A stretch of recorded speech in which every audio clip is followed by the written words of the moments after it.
Good morning, everyone. Welcome to the Crook County Work Session. Our agenda for today, Wednesday, May the 14th, 2025, it's 9:00 a.m. Is there any public comments? Start within. Yes, no, none in house. How about on the line? Any comment? You have something, put it in your chat box, please.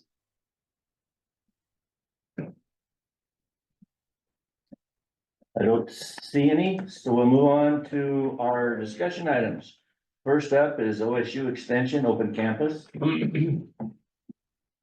you for coming. So we can do that. I will give everyone attention better maybe. Hi everyone, I'm David Gutierrez. I'm the Open Campus and Campus Coordinator for Crook County. So sad today that we did not get to slide show to you guys all because we have some really cool pictures to show you of some of our events and of our students.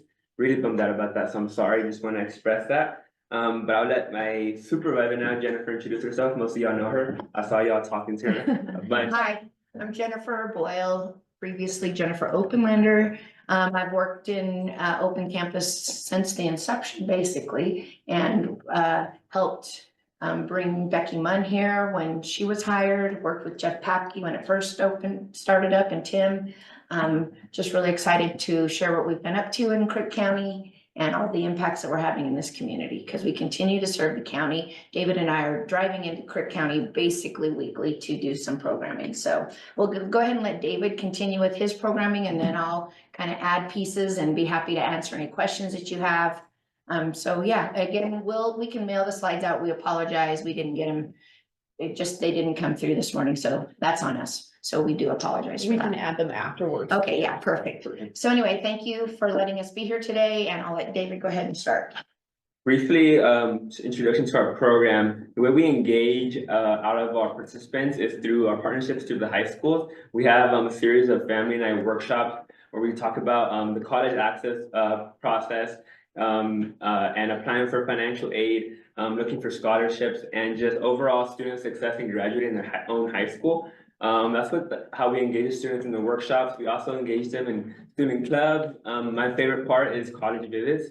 We are able to take students almost every year to OSU for a campus visit. I've been trying to expand these visits to University of Oregon, Portland State, because the interest for students just keep growing. But those are some examples of the ways we kind of connect with the students here in the region, and they keep coming back to it because they seem to have a fun time. Some of the partnerships we have here is with the high school. That's who we mainly work with all the time. I also work with the middle school now too, where we also have family workshops, kind of introducing what high school is going to look like and what the graduation process is. Like they should be striving for graduation and then even beyond that.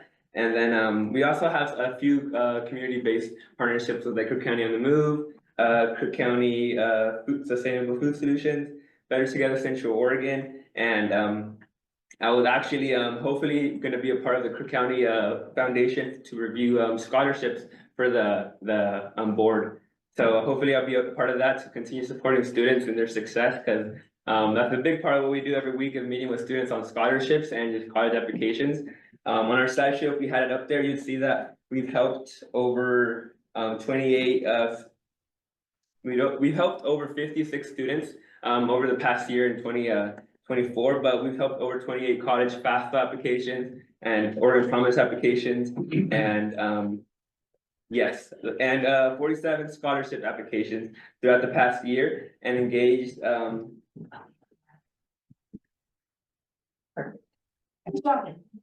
Okay. Well, I'll actually let Jennifer talk now for a bit, catch my breath, because she's going to talk more about our partnership with the community colleges in Oregon and COCC real quick. Can I ask a quick question? Yeah. Yes. Do you guys ever look at like vocation at all? Yeah, we're gonna Oh, get yes. to that. Yes. Okay, good. Yep. Definitely. So, Cause I think that's a lot better for kids in college. yep. And when we say college, we're kind of using that loosely, more post-secondary, that's a better word. Definitely. So yeah, we connect with students on everything, and we now just recently, I'll just go off of that, Seth, really quick. We recently hired a CTE specialist in the state. So we're starting to connect a lot more CTE programs and kind of just bridging the gap. You know, there's all these programs, we have all these students that are interested we have high school personnel that are helping, but there's just still a lot of missing pieces to support students in that realm. So we're really putting together this more robust program and some CTE steps that are gonna be a lot more useful for students to help guide them along all the different pathways. So that is definitely something we're really starting to focus on, and we're working on that with your students at Crook County High School for sure. Have you worked with, what is it, Baker Technical Institute at all, BTI? They're on our list for sure. Digit is connecting all those pieces right now. She just started like 4 months ago, so she definitely is, but I will. You double should check. talk to, they brought this thing to the high school on what, was that Monday? And it's a thing where you go into this trailer and you work heavy equipment. Simulators. Simulator. Yes, I very took my cool. daughter and it was so much So fun. cool, yeah. And it would be, I think it would be really cool to Those- get kids, you know, just to Yeah. kind of see what it, yeah. Those kinds of things are really cool, and those are I bet definitely you the could talk them into connectors. kind of coming by and sharing that with your group. Yeah, that would be amazing. I will definitely look into that one. That's great. Thank you. We're looking for all those connections right now because we're really in the process of building that program up and really supporting our rural communities with that type of work. We've also made some other curriculums that are easy to use in the high school for college access and other career choices. So that's really great. We've had a great relationship with COCC through the years. We've done we're doing more and more transfer support. So those students that want to start at the community college and then move on to the university, and we help bridge that gap too.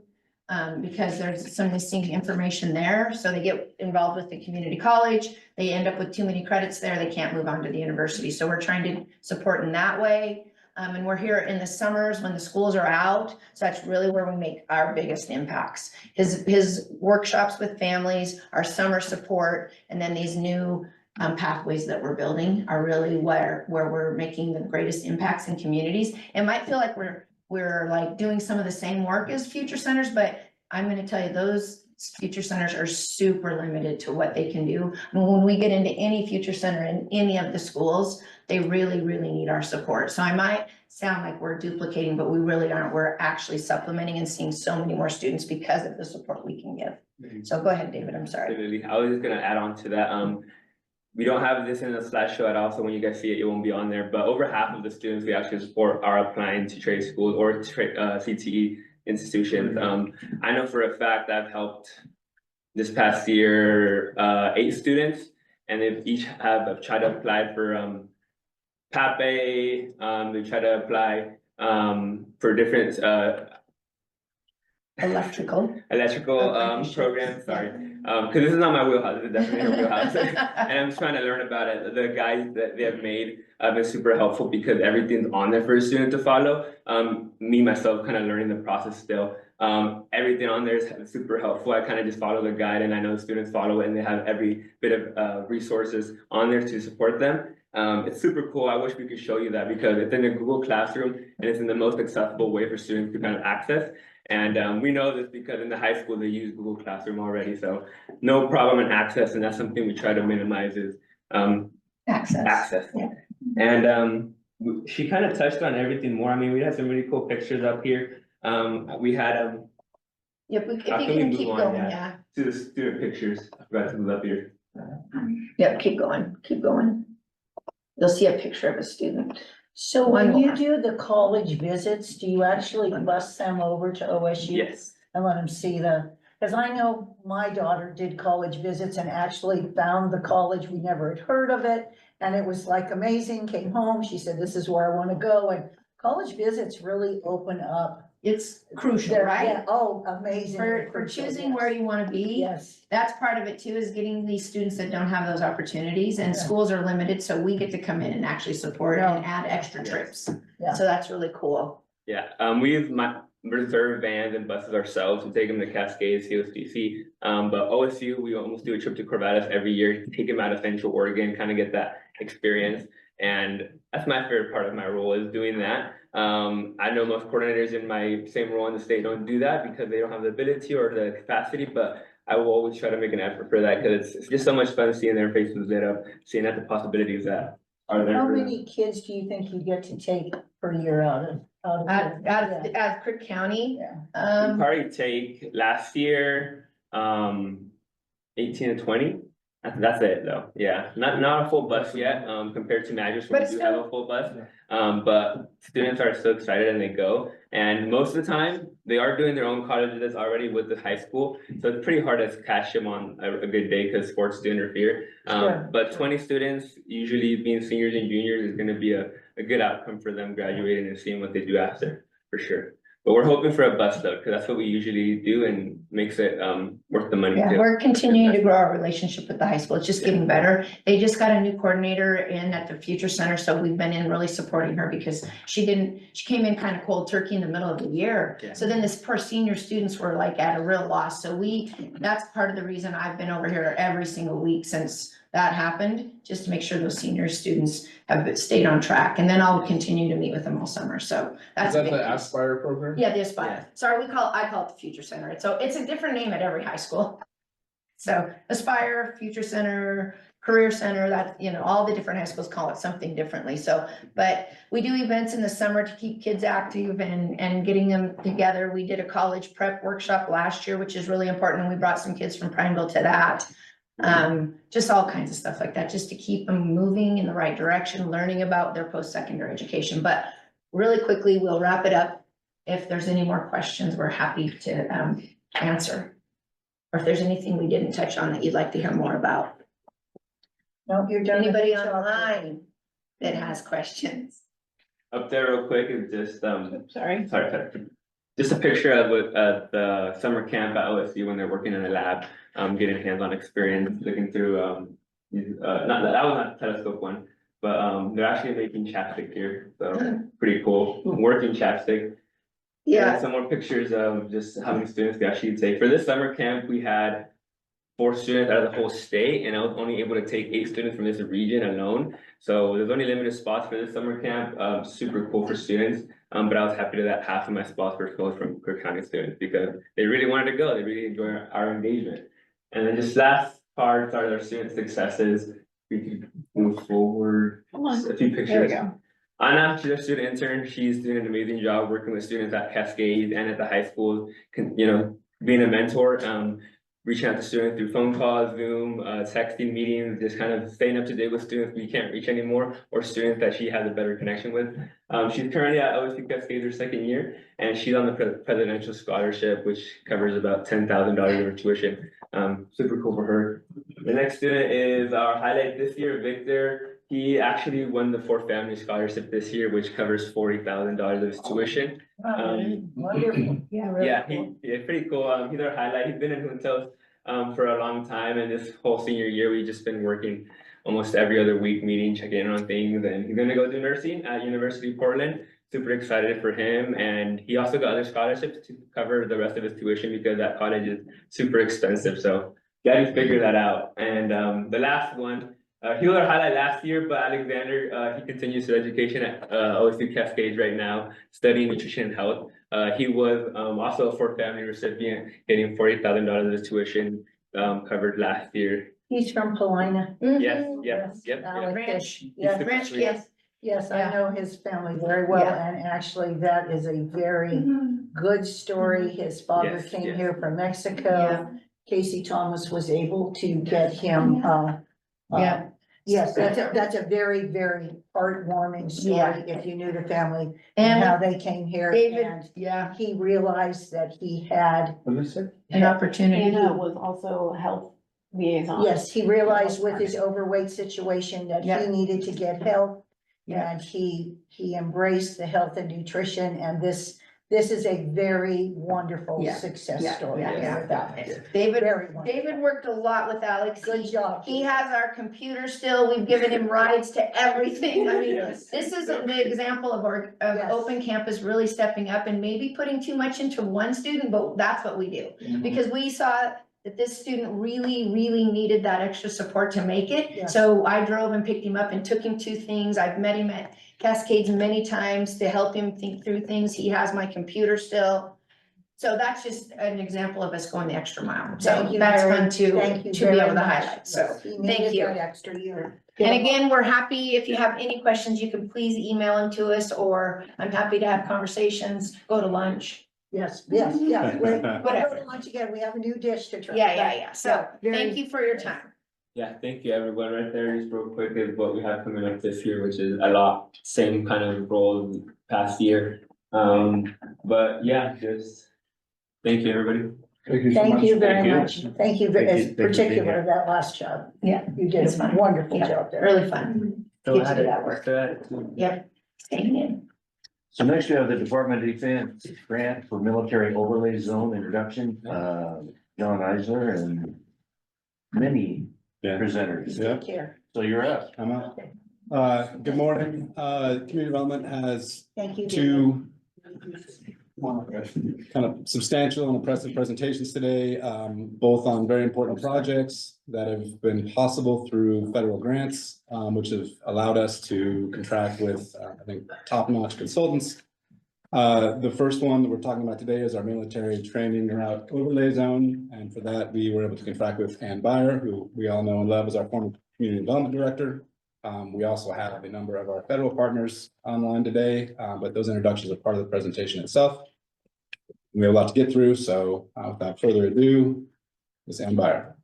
Thank you, and it's good to be back here. So if we can do the next slide, just to give you an overview of what we'll talk about today. We'll do some introductions because we do have some very special guests. An overview of the project. We'll turn it over to Lieutenant Colonel Baker to talk about military activities.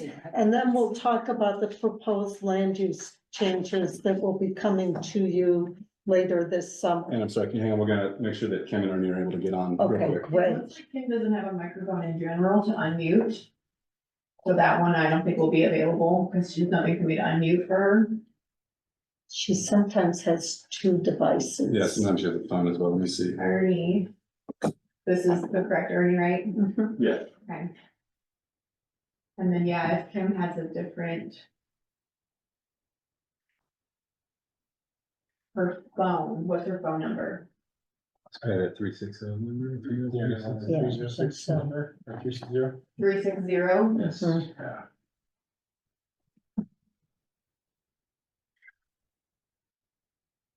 We had some recent hacking situations, so we have to Oh, be high security. Yes. Yes, it was very unpleasant hacking situations, and you don't want to know about them. no. Good morning, can you guys hear me? Details. No, no, no, no, no, no, This is no. this is worth the squeeze. Yes. Yeah, yeah. No, this is a good I check-in. think Kim is. Can you hear me okay. now? I'm Here's unmuted, I Kim. think. Yeah, Kim, we can hear you now. Thank you. Okay, and then the video is still blocked, but at least you can hear the audio. Yep, we will not be able to allow video. Oh, okay, Yeah, I don't want to gotcha, know. okay. This, Really lucky. yeah. Okay, yep, no, I understand, the Navy has blocked Zoom, so I'm actually on my personal because they don't allow us to use it, so there's some empathy there. So we have Lieutenant Colonel Baker here. I'll let him introduce himself. Kim Preacher, who's been managing this program for us. And then Ernie, I don't want to butcher your last name, so I'll ask you to give it, but we'll start with Lieutenant Colonel Baker. And they'll each talk a bit about their role in this project, and then we'll get on with the presentation. So thank you. Yeah, good morning, everyone. First off, thanks for the opportunity to come talk to you today. I know everybody's time is precious, but I'm here to hopefully educate everybody on military activities in Oregon in general. I have multiple roles. So my daytime job, I'm an F-15 instructor pilot down at Kingsley Field in Klamath Falls, Oregon. I was flying in some of the airspace in Crook County yesterday, actually, and I will fly in it tomorrow when I get back home. My desk job is I'm a deputy operations group commander. That's just a fancy term for saying that I oversee all the operations at Kingsley Field. Everything with respect to flying airplanes. And then subsequently, I also work up at Salem at the Air National Guard Bureau headquarters up there as the state A3 director. So the state operations director. So overseeing Portland National Guard base and Kingsley Field operation stuff. Within that role at the state level, I also am the Northwest National Airspace and range chairperson, so I oversee projects with respect to the Air National Guard in the entire Northwest, representing 6 different states to include Hawaii and Alaska. So airspaces and ranges are near and dear to my heart. And I have a whole presentation to kind of show you guys what Kingsley Field does in a little bit. I think we're gonna do that. Yeah, yeah. So Kim, do you want to just tell us a little bit about your role? Kim has been instrumental in getting these funds to the county and has worked throughout the Northwest. So, Kim? Yes, thank you. And good morning, commissioners, county staff. Appreciate your time here and willingness to work with the Department of Defense. I am the Northwest Training Range Complex Community Planning and Liaison Officer. I am a civilian. I've been doing this now about 15 years, and really the main goal of my job is to facilitate land, air, and sea compatibility. So we have a number of low-level training routes, operating areas, both on and offshore throughout Oregon and Washington. And my goal is to try to maintain what we need, maybe not necessarily what we want, but maintain what we need, whether it's to maintain peace or to ensure that our pilots have the capability to train well enough so that they can safely conduct the missions that they need to do. I am also the Northwest DoD Regional Coordination Team, so I bring together all the military services in the Northwest. And then the third hat is also working with the entire West Coast to facilitate land, air, and sea compatibility. Because obviously our training routes don't necessarily stop at the border, neither do ORCA's transmission lines and a number of things. I worked with about 75 counties in my career. And really, we try to facilitate that compatibility through those who have the land use authority, and that resides whether that in the county or the state. So we try to work together to facilitate a process, not to stop projects, but to ensure that they're done in a safe manner and in a way that doesn't create adverse impacts to national security, national defense. And I'll stop there. Hopefully, some of that made sense. Over. Hey, are you here on the phone? He was unmuted earlier. You gotta stay unmuted. Yes. Hi, good morning all. Can you hear me okay? Yes, We can hear you, thank Ernie. you. Wonderful, thank you. Good morning. So my name is Ernie Echaveste. I am calling in from Sacramento, California. I am with the Department of Defense, DoD's Office of Local Defense Community Cooperation, or OLTC. So we are the federal funding agent for this project. Our office is a field activity within the Department of Defense that is codified and statutorily authorized to provide technical and financial assistance to states, communities, and local governments like Crook County to enable cooperation, whether it be through planning or infrastructure grants, to ensure that the military mission can continue without interruption or incompatible land use decisions. And the community can also benefit because we understand that most service members in any sort of branch reside within the community. So having good infrastructure and good planning decisions within the community mutually benefit the mission as well. Great, thank you. And we can jump to the next slide. Just a quick reminder of the project. The county got this grant in 2023, and here it's 2025 already, but the whole theme that we want to stress here is this is really about coordination with the Department of Defense and those early communications. It's not about stopping development. It's just making sure we don't do something from a land use perspective that interferes with military goals. So next slide, please.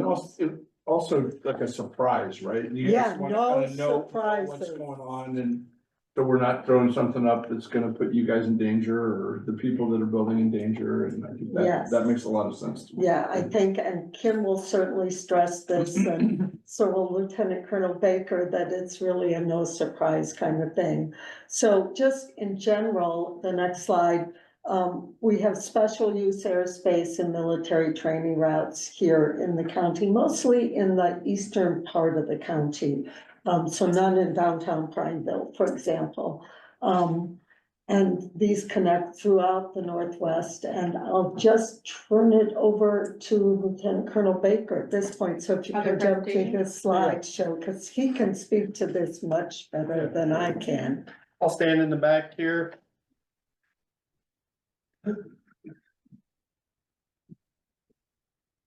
So this presentation here is kind of heavily about Kingsley Field once it gets brought up, but again, there's multiple organizations throughout the Pacific Northwest that use different airspaces. So this presentation is basically to hopefully educate you guys on what is happening down in Klamath County in Kingsley Field down there.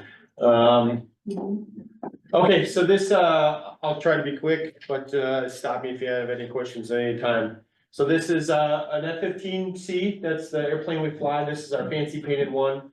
That airplane is painted after David R. Kingsley, where the field gets its namesake. He was a bombardier on a B-17 in World War II. His airplane was mortally wounded, and him and one of the gunners were the last people on the airplane. There was one parachute. So David R. Kingsley took his parachute off his back, put it on the gunner and shoved him out the door, and Kingsley went down with the airplane.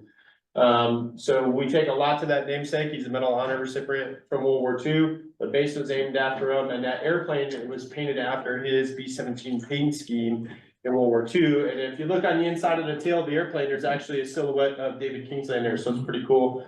And that airplane is down at Kingsley Field, and we fly regularly. All right, slide, please. Come on, computer.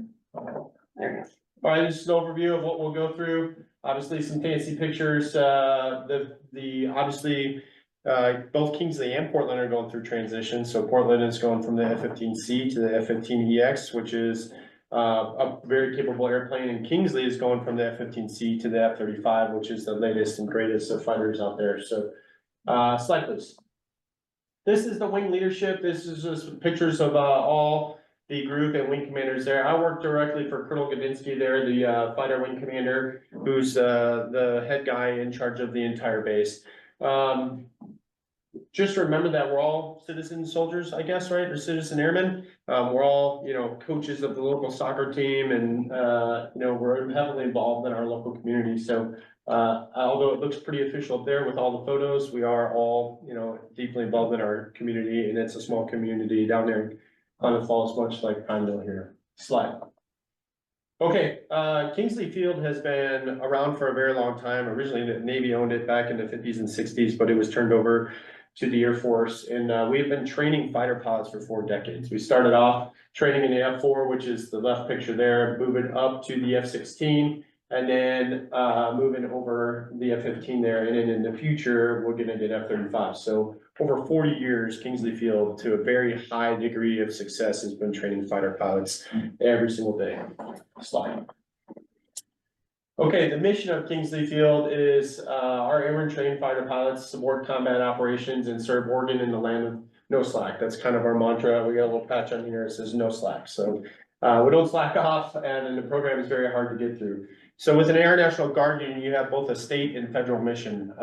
We do work for the governor, right? That's kind of the state mission on the bottom there. Anytime we're activated, mostly our part-time drill status guardsmen, we do get activated for fires, floods, earthquakes, civil type events in certain Oregon. Our federal mission from the greater government is to train F-15C students. And in the future here in FY 26, moving into 27 with some delays in delivery of the airplane, we will be the primary training center for F-35. The other 2 bases in the United States are both active duty. And that one is at Luke Air Force Base in Phoenix, Arizona, and then Eglin Air Force Base in Panama City. Eglin, what's the city next to Panama City? Near Destin, Panama City, Florida is the other base out there. We also have an intelligence formal training unit where we teach intelligence officers fighter intelligence, and they go off to units within the combat air forces. We have a combat air control squadron as well that will deploys quite often. And they go set up airfields in austere air bases and set up like a control tower and instrument landing system to get airplanes down safely. And then we talked about kind of the state mission that we do as well. So we do those simultaneously and at the same time with all of our airmen down there at Kingsley Field. Kingsley, as you know, is an Air National Guard base, but we do have about 100 to 120 active duty airmen there. And myself, I spent 20 years active duty, traveling the world, flying F-15s, flown F-15s for most of that. And then the last 3 years, I've kind of been at Kingsley Field. And then just last year, I joined the Air National Guard to continue to serve. Slide. All right, serving Oregon, this is this fancy slide to say all the things that the airmen of Kingsley Field have done. Basically 627 activations to support the citizens of Oregon. So our people come in and they're activate a lot of COVID stuff in there, a lot of firefighting response. So our airmen get activated by the governor and then go out within the state of Oregon to support whatever is needed. Slide. Resources, okay. We have 26 primary assigned aircraft, so we have 26 F-15s down at Kingsley Field. In our heyday, we had 32, but the airplane is getting older. That fancy painted one on slide 1 was built in 1978, so they are old and getting older. I don't know, that's when I was born. Yeah. Maybe that old. Well, that's correct, but the brand new ones are rolling off the line right now, the F-35, so when you're considering it a piece of machinery to operate as a war machine, it is getting old, but it's still very good at what it does. And then the last F-15 flight at Kingsley Field is gonna be the 31st of December, 2025. So the end is very near. It's sad to see it go. That's near and dear to my heart. I love the airplane, but the future is coming and we're getting on board. We have about 1,200 people strong at Kingsley Field, part-timers, full-timers, state employees, federal civilians. That make up Kingsley Field there, so just a couple pictures there. The base is small, it feels like a college campus, as these guys were kind of describing earlier, with very college campus-esque to all focused around training fighter pilots. The Air Force is short, probably like 1,400 pilots total. So there's a training deficit for sure, and of those 1,400, we're probably short about 500 fighter pilots. So training fighter pilots is near and dear to the national defense strategy, everything at a national level to keep us relevant and the United States safe. Slide. Okay, getting into more of the goodies and the purpose of kind of what we're doing here today. So the airfield, Kingsley Field is the longest airfield between Beale Air Force Base, which is in Northern California, in Portland. It's 10,300 feet. And we have arresting cables for emergencies for airplanes. There's no commercial carriers that go into it, so very low civilian traffic, and which is awesome for training. I usually don't have to worry about running into Cessnas or anything like that when I'm doing practice landings because it's very low volume of traffic. We have great support and interaction with the city of Klamath Falls. They're very supportive of the base and the military members there. And like I said, we're all, you know, some sort of softball coach, or, you know, we're all integrated into this small community. It's kind of hard to go somewhere in a town and not see somebody that's affiliated with the base. We have a land lease with, for the military has a land lease till 2095 for the space we're using, which was awesome for Klamath to do for us. Lots of construction. Okay, the F-35 is a 5th gen airplane. It's fancy, requires lots of new equipment, but the federal government is going to put almost $500 million of construction and infrastructure into Kingsley Field in the next 8 to 10 years. So the bigger picture is the federal government deems that Kingsley Field is so important that they're going to dump that kind of money into a small base to produce fighter pilots for the greater good. So it's pretty important. That's probably the high end of the number. I'd say anywhere between $250 and $500 million in construction. Slide. Okay, here we go. Kingsley Field has a national treasure, and it's our airspace, which comes into the point of Crook County. Our airspace is the most uncongested airspace in the entire United States. We have huge overland airspaces, which is Juniper Heart, kind of down here. So Klamath Falls is right here. This is our big kind of airspace right here that we use for Most of our training, we have a little chunk of airspace here, and then Crook County obviously sits kind of right up in here. So you guys are in front of that, the northern part. But we have huge overwater airspace. Portland uses the Red Hawk MOA here, and then we can connect our airspace to the Mountain Home airspace. So this is Boise, Idaho over here. So we're talking Oregon, California, Nevada, Idaho. These chunks of airspace are huge. In talking to military, special use airspace, when we go out there and train, in fact, in July, we're gonna have an exercise called Century Eagle, and we're gonna put up like 60, 70 airplanes in that airspace. And the last thing we wanna be worried about is, cell towers that could pop up out of the middle of nowhere, or civilian airplanes. So the civilians kind of stay away from military operating areas. They certainly can go through there, but they're warned, like, if you go through, heads up, there's a lot of airplanes, so mostly we don't have to deal with things like that.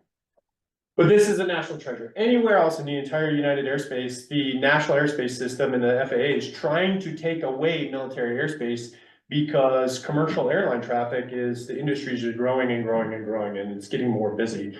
So the FAA and Department of Transportation is trying to shrink people's military operating areas when the tactics to fight a future war are only requiring the airspaces to grow, because the tyranny of distance and the stuff we have to kind of replicate to get after things in a national defense strategy, we need more bigger airspace. And that's why it's a national treasure, because it is protected. No one's coming after our airspace. We own the airspace, and people come to use our stuff. So we just had 16 F-35s up from Phoenix, Arizona, that came up just to use our airspace because theirs is so congested down in Phoenix. They have to deal with so much civilian traffic, and hey, you only get it for 10 minutes at a time. We have that entire thing all day. We can use it whenever we want. But, okay. Like I said, we only schedule it for 2.5 hours a day. In comparison, the Phoenix airspace is scheduled for like 20 hours a day. So, 6 a.m. to, 2 a.m. it's scheduled. We only schedule it for 2 hours a day, so there's plenty of capacity to use it. It's super close, which means we spend all of our fuel in the airspace practicing tactics, not driving to and from. And then we just got Honey Badger Complex approved, where we connect that big airspace near Kingsley Field over to Mountain Home, and that is one of the largest military operating playgrounds in the United States right now. So 19,500 square miles of protected airspace, and that's the kind of airspace you can get after these future conflict tactics. So that's why it's so important. Not only that, but some of those go down to the surface. So we go all the way down to 500 feet above the ground. And when you're talking about solar and wind turbines, those things can be 300, 400, 500 feet tall. And when we're down close to 500 feet, that's a surprise, especially when you're moving at 500 miles an hour. The time to impact of those things is seconds if you're not reacting when you're that low to the ground. So this airspace, which Crook County is in a little tiny piece of it, right? This is a national treasure across the whole United States. We have units from Wisconsin be like, can we come out for a week and just use your airspace? Because ours is so congested, we can't schedule it. So we welcome them in because we know the fight we're training towards, and we're using it daily. Do they fly their jets over like through regular passageways and then? They'll use regular airline routes is how we get across the United States. So we follow the FAA kind of administration. If we're going somewhere, we'll get on normal airline routes and then land at a base and kind of set up for a week and go use the airspace. Yeah. Slide. Okay. So Nellis is near Las Vegas. That is the kind of premier airspace for training. It's got everything you would want to battle kind of a future war out there. That is highlighted in green. Now the Oregon overland airspace, which I just showed you, just small chunk rotated sideways over that, is almost as big as the most premier training airspace in the United States. And then if you take the Oregon over water airspace, that's the blue. So you really can kind of tell, like, we have it literally is a national treasure of airspace here in Oregon. We want to protect it to the max extent practical. And that includes those low level routes, because low level training is equally important to what we do. Is the blue line the combination of the red and the blue, or just the blue alone? Nope, that's the blue alone. That's just our over water airspace. So we have over land airspace, which I showed 2 slides previous, and then there's over water, kind of over the ocean. And that's just over water airspace. It goes from like mid-Washington to Northern California, huge. And the Department of Defense is actually looking into using it, coming up for some pretty big exercises out there soon. Slide. Okay, future mission, we are gonna get the F-35. It should be 24 airplanes, so very similar. It was announced that we're getting in 2023. The SATAP, that's a site activation task force. They come in and they deem, hey, the equipment we have, the buildings, we have the infrastructure, what we need construction on, what we don't. And it's from ground up, you know, they look at everything, you know, internet lines and concrete on the ground. We just had number 4, SATAP number 4 completed here in May. It was a good success. It's manpower neutral, the conversion to F-35, so we're not growing or shrinking as a base. We should stay manpower neutral, and then I talked to the construction projects. But the F-35 is the way of the future. The Air Force and the Department of Defense has bought a whole lot of them. And it is a very capable airplane getting after some very niche tactics that will help secure, you know, the defense of the nation and its assets into the future against, you know, near peer competition or China and Russia type threats. Slide. So Kingsley Field is primed for success based on all the things I kind of told you. We have great weather down there. It's sunny 300 some days a year, so it's beautiful for training. We have the best airspace, great infrastructure, great community support. And that's Kingsley Field in a nutshell. Again, not only that, but Oregon has a whole nother fighter wing up at Portland, at the Portland International Airport, that uses the airspaces, that does a whole kind of different mission that they're tasked with, Operation Noble Eagle, which is alert mission in defense of the national borders, and they can deploy at a moment's notice. And the whole Pacific Northwest uses these airspace. The Boise, you know, Mountain Home uses it.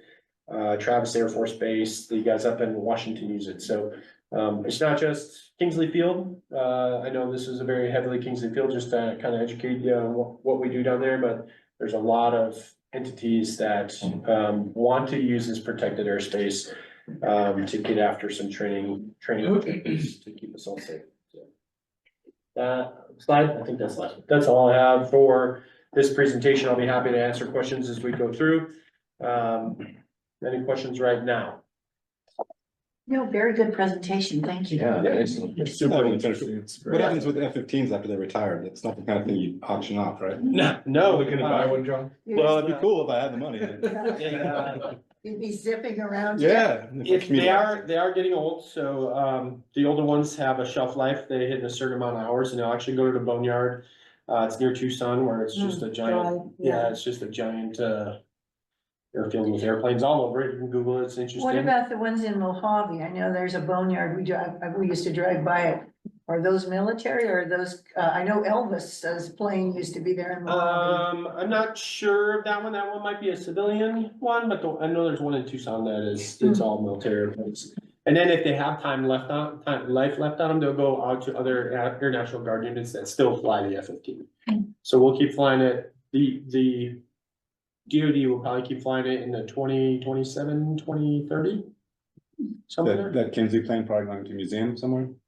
I don't think they're gonna take that one to the boneyard. I'm pretty sure it'll be on a stick somewhere. We got a couple going to the Smithsonian, so that's pretty cool. We just did a fancy paint job on that. Airspace Museum, yeah. Yeah, so it's going to the Smithsonian. They just painted that one up with a cool paint scheme. I don't know the plans for Sandman is the name of that airplane, but I don't think it'll end up in the boneyard. It'll probably be on, we call it put it on a stick, so it'll be on there. It's not Yeah, big. it's just nice. Yeah, Yeah. That would be cool. it's pretty. Well, thank you so much. I thought it was important to get some context. And Klamath Falls isn't that far away, and I had no clue about this base. And so I thought it was important to know kind of what kind of planes, how often, how long, to give some context for what we're doing. So next slide. Thank you. Yeah. Does it take you about 5 minutes in one of those planes to get to Crook County from Klamath? I have made it from Portland to Klamath Falls in 13 minutes before. I was gonna say, not very. We're not allowed to go over the mock in outside of special use airspace because it's sonic booms, right? Yeah. So we go as fast as we can without breaking the sound barrier. And have made it from Portland to Klamath in about 13-14 minutes. Well, I must have been fishing in one of those areas because I got sonic boomed one time. I was down by French Glen and it was very cool. Yeah, it can happen where there, like I said, we only can do it in special use airspace. We try to do it above 30,000 feet. Did not disrupt, ranchers and all the other things that are out there, so. Seemed a lot closer than 30,000. This is a few years ago. Yeah. So this is a map of the special airspace and the training routes in Oregon. So just to give you the context. And next slide. This is what it looks like in Crook County. I think we have mapped special use airspace and training routes at both 200 feet above ground level, so that's pretty darn low, and then 500 feet. As you can see, the routes basically are in the eastern part of the county, north to south. So not where our higher populations are, but this is what it looks like on the map. Next slide. So our goal, and based on our work with Kim, is really to protect both public safety, safety on the ground, and the safety of the pilots. Need to be aware of any potential interference. And we're talking both physical encroachments like those wind towers. We don't have any of those in eastern Crook County yet. But also there's sometimes radar interference, there's lighting that can interfere. There's things that, as we said, can surprise pilots. We don't want those. So our goal here, the whole goal is to provide early notification of land uses that may cause encroachments or interference so that the Department of Defense can consult with developers and figure out a solution. It's not a go, no go kind of decision. It's how can we work around this so our pilots know what's going on and so people are safe on the ground. So next slide. I'll pile in real quick. So some of these low-level routes, like she said, it's not a go, no go. There are some low-level routes that we get notified, hey, there's a wind farm going up. They're gonna be on the eastern portion of this section of this low-level route. So we know when we're flying it, we gotta maintain the western portion, and heads up. We're supposed to deconflict from anything attached to the ground by 1,000 feet vertically. So when you put a 500-foot tower on there and we're running around at 500 feet, you come around a turn and it, like I said, the speeds we're traveling, you're talking seconds of reaction time. Has everyone seen Top Gun 2, the movie? Okay, you guys see number 2, it's good. Like the low level flying, that is real life. But it's not on the screen like we're doing it in real life where he's like ripping through the canyons out there. And if you come around a turn and see a tower, you have seconds to climb to get away from it. So the time to impact, if you're overbanked slightly at 500 feet, you're 3 seconds from hitting the ground at any time. So low-level training is hugely important because of things like Top Gun 2. Like that is we're gonna use the terrain to mask us and hide us. And then at some point, we're gonna pop up and drop bombs or do whatever we need to do. So that is a real thing we train to on a daily basis. So it's not just made for movies or we got some low-level routes for people to go fun, flying low to the ground. Like it is a serious business we take seriously every day. Okay, next slide. So what are we gonna do about this? We have this grant, really trying to adopt provisions that provide information and ensure that early coordination. So we've been talking to the Planning Commission since like last October. We did a work session, another work session. They had their first public hearing in April. And the goal is to adopt something called the military airspace overlay zone. And so think about your floodplain zones. It's an overlay on the underlying zone that would apply in addition to all those other requirements of, say, an exclusive farm use zone or forest zone. And really trying to, as part of that overlay zone, the whole intent is to give notice to the military that something's going on. The military that can then consult with the county and the developer. It's like I said, it's not a, you cannot do this in this zone. It's really, please talk, get these things worked out. Also, changing the current renewable energy code, our wind and solar code that have been in place since 2010 or 2014, to require that early notification to both DOD, but some other partners. That was required by state law in 2021, 2023, to require notification to some of our tribal partners, to Fish and Wildlife, and somebody else. So I think it's maybe important to note that, so the state statute required notification, once the county gets an application, the county sends out notification. What we're doing is pre-application notice. So before the applicant actually submits their application, before the clock starts, the applicant's required to reach out to DOD and get things worked out before they come to the county. Yeah, so that we just avoid surprises. So Are there any things, you said it's figure out ahead of time, are there any things that are outlawed or you can't do once you sign up for this? no, so let's jump to the next slide and see where we go. So the biggest issues for potential encroachment or interference that we've looked at are wind, solar, transmission lines. You're talking about a new Pacific Core transmission line.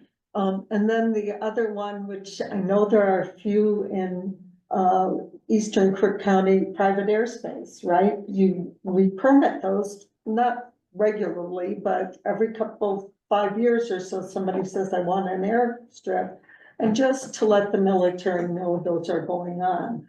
Again, it doesn't say you can't do those things. It says, talk to the military, see what concerns they have, and then we'll go from there. So, oh, and the other one, cell towers, though we don't have a lot of cell towers in that part of the county, but we know there's a greater demand for those. So that's an issue. Those sometimes get to be a couple 100 feet. Then we get into those low levels. So next slide. I can't remember what this is. This is probably our current zoning. So the zones that are currently affected are the exclusive farm use 1 zone, the big ranch post Paulina area, forest zones, same part of the country. And there's a little area zone for forest residential 10-acre lots up on Otico Summit. So that's under the airspace. Now, in the FR10, I don't think we allow some of these uses like big solar plants, and we've never put them there. So the actuality of a wind farm going on in Paulina, probably slim and none because there's no transmission there. But this just says, in the event that there is, talk to the Department of Defense. The other thing to know about these properties is about 60% is in federal ownership, either BLM or Forest Service. So whole different pathway there, but just hopefully, you know, if I want to put up a barn in Paulina or expand my house, it's not gonna make a beam of difference here. It's really those things that could impact military activities. So next slide. This just is what I just said. Next slide. In addition to changing the land use ordinances, we have to make an amendment to the comprehensive plan to adopt the map with the overlay zones. It's the way the county has operated for years. So when we did destination resort overlay zones in 2008, amend the comprehensive plan to say it's okay. And that's where the maps show up, and then apply the zoning code. So it's kind of a 2-step process. As I said, the planning commission had their first hearing on this in late April and adopted these changes unanimously. So it will come to you later in the summer based on your schedule. John, do you have anything you want to add? You've done a great job. I think maybe does Kim have anything she wants to add? Probably, Kim? You may have to unmute. No, you guys have actually covered it. I mean, beyond Lieutenant Colonel Baker, you guys have truly become military SMEs here, or subject matter experts. So I think you've covered everything I could think of here at this point. But happy to answer any questions. Well, thank you so much to the Department of Defense partnering with us on this. We've learned a lot. I think we've kind of developed a template that other counties may be able to adopt. And we look forward to continue working with our friends at Kingsley, which I didn't know about, so. Yeah, that's extremely interesting. I really appreciate all the information. Yes, thank you for putting on this presentation. I learned a lot and I'm very much in favor of what we're trying to do here. I think it's most important for national security and safety of everyone involved. And we're kind of a little bit used to some of that stuff with the overlay at the airport, having to comply with FAA requirements and workable, easy. Well, thank you. Thank you. It's always good to see you, Ann. Oh, good to be here. It's been a fun project and what a great team you have with John and Will. Yeah, Yes. but we like to see you too. Okay, I'll keep coming back. Yeah. Find some way to keep her around. All right, that sounds good. Well, thank you all. And again, thanks to the Department of Defense for funding this effort. Yeah, thanks for all you do, Department of Defense. Yeah. Yes, Yeah. Yeah. Kingsley Field has a big air show in July 18th, 19th, and 20th. The base will be open to everyone. It's free to get in, so. Well, that my hubby would love that. He was like, F-35's here. It's so exciting. Thank you, guys. Thank you.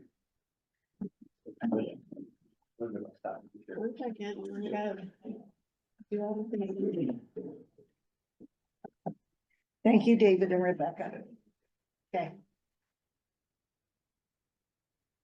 Hey, move on, transportation safety action plan, John.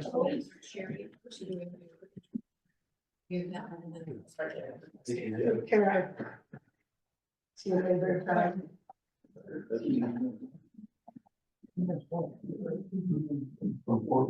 You're up. Should I wait or get started? Get started. All right, so this is our second presentation. This one, like I said, is also possible through a federal grant.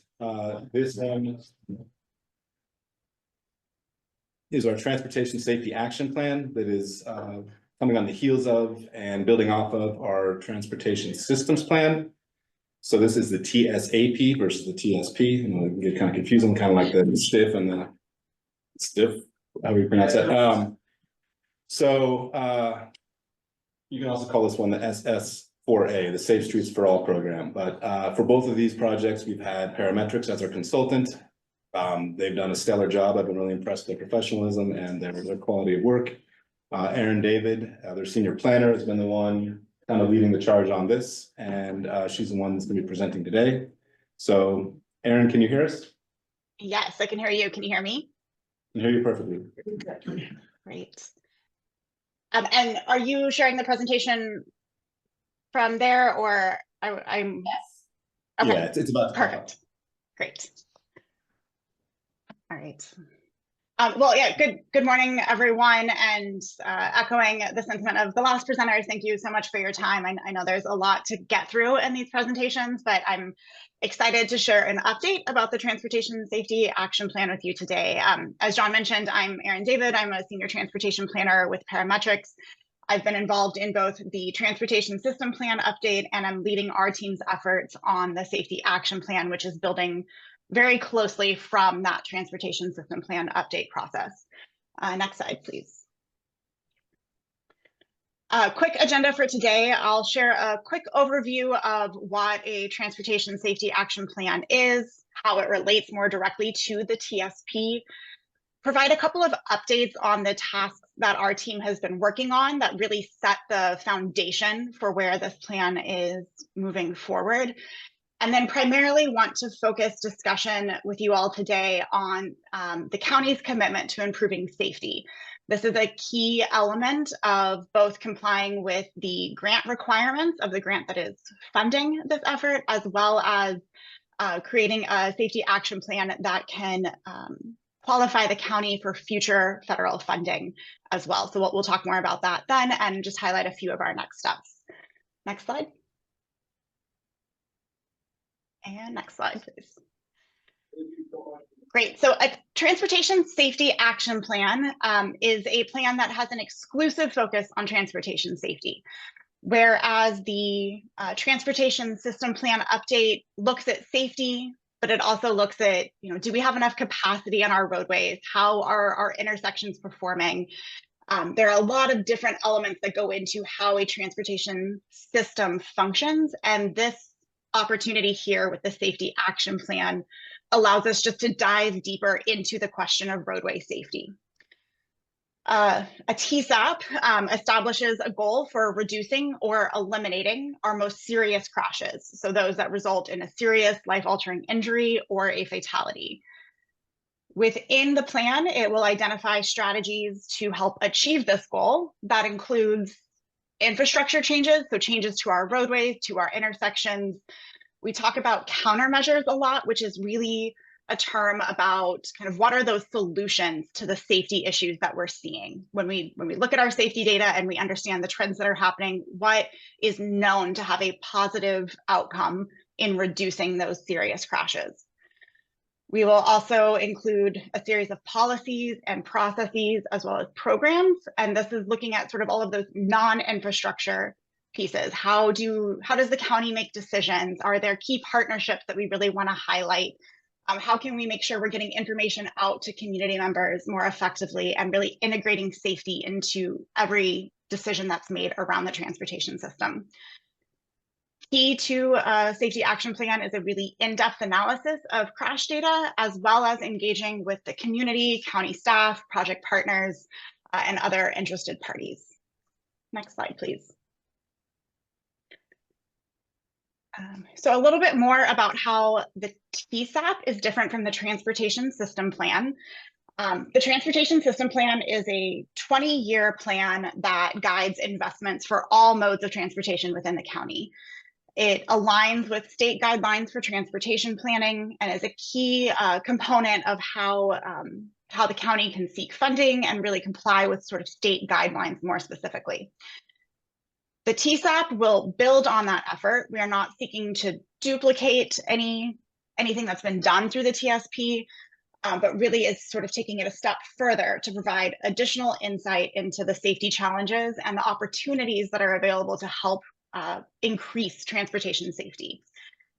In particular, it does use a different approach for analyzing crashes than the Transportation System Plan does. The Transportation System Plan relies on guidance established through ODOT to look at where we are seeing more crashes than we might expect. We have more flexibility through the safety action plan to dive deeper into those crashes, look at them in a different way, where we can really start to gather more information that provides more of a contextually responsive approach and set of solutions for the county. As I mentioned, really kind of focused on this idea of a culture of safety, or really how can we integrate transportation safety into existing processes, not just physical changes to our roadway systems, but how we make decisions, how we approach funding opportunities and more. And then also it can qualify the county for additional funding opportunities. Next slide. A couple of quick things just about general transportation safety, and then some statistics specifically for Crook County. When we're talking about transportation safety, there's a lot of different things that go into it, but most importantly, there is a real human impact to the community members and visitors in Crook County through crashes. Looking at the data available from 2018 to 2022, there were 15 people who were killed on Crook County roadways and 81 people who experienced life-altering injuries.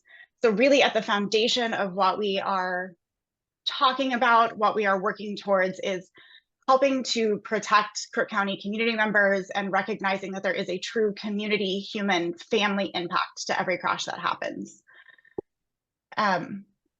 There's also an economic cost of crashes. That is another way of talking through, what is that larger community impact beyond that human and interrelational, interpersonal kind of connection piece.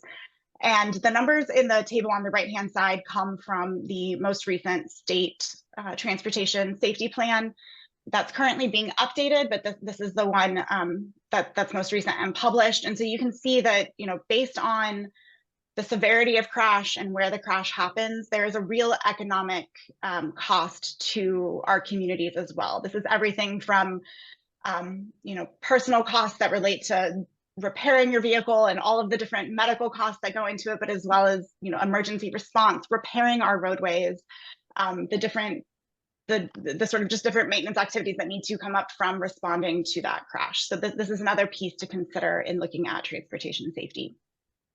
Next slide.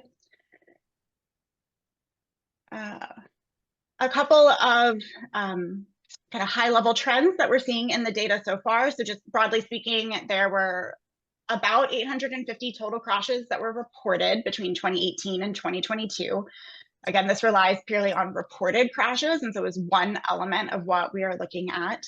That means that there's about 170 crashes per year that are happening. And again, 15 people were killed and there were 81 life-altering injuries within that time period. Next slide. If we look closer at those most serious injuries, we can take a look at what was documented as a contributing factor or a potential cause. And of those crashes, 40% involved someone speeding, 28% involved someone being unbelted, so no seatbelts within the car, 21% involved impaired drivers, and most notably, almost 70% involved a driver leaving the lane or the roadway. So these are lane departure or crashes with a fixed object. These are particularly substantial in terms of the proportion of crashes within Crook County. And I know through the TSP, some of the projects we've been looking at have been identifying ways to help address some of these crashes. And now the TSAP will give us an opportunity to look more systemically or across the entire transportation system at how to start addressing some of the pieces of the engineering and design that can lead to these crash types. Next slide. I guess quickly, just any questions about any of the previous stuff I've touched on so far? Aaron, a couple slides ago, they had the off-system cost. Was that for the cost of the county or cost to basically the citizens themselves? This is the total economic impact. So it's a combination of government, citizen cost, kind of what is that overall impact to the economy. And so this is pulled from the state plan and looks at kind of approximate numbers for each crash type. Aaron, so when it refers to off system, is that a reference to like county roads, city roads, local roads versus state? Yeah, that would be the case here. Correct. Thank you. All right. Great. So in addition to some of the initial crash analysis, our team has been working on the vision, mission, and goals, as well as setting the policy framework and context for the plan.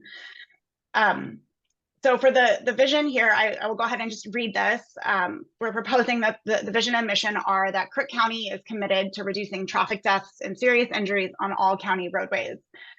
The Transportation Safety Action Plan will guide improvements to make travel safer for people of all ages and abilities by identifying priority location and crash trends, developing projects and strategies to respond to safety issues, engaging the community and project partners to foster a culture of safety, and establishing a strategy for implementing recommendations. Together, we will create a safer future for everyone traveling through Crook County roadways. And there is an edit I did not bring forward to this slide, but is in our document from our rural communities. We say to cities, recognizing there is one incorporated city in the county, so that can be updated. Next slide. Back one, please. So on the goals for the plan, we're really leaning on the transportation system plan. There are 7 goals that are a part of the transportation system plan with detailed objectives that are underneath each one. And actually the transportation safety action plan helps advance or meet several of those objectives. So we are really looking at this plan as starting that implementation and action from the TSP. In particular, this plan offers an opportunity to achieve objectives under the safety goal, the multimodal users goal, planning and funding goal, and equity goal. So through this, we are looking at, not only how can we help improve safety, but looking at, who is impacted by crashes most. Are there particular areas of the county that are experiencing them more often than not? And then how do we also identify opportunities to set up an implementable, actionable strategy, aligning with grant funding opportunities and finding ways to help the county actually pursue and make these projects a reality. Shouldn't safety be number one? So this is just purely from the TSP update. So this is where that numbering comes from. But yes, safety is the primary goal and objective of this plan.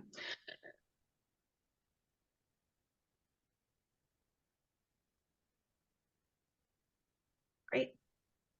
Next slide, unless there are any other questions. Great. So the next set of slides talk about sort of the policy framework that we're working within. Next slide's great. And how we're aligning the TSAP with those efforts. Next slide, please. Great.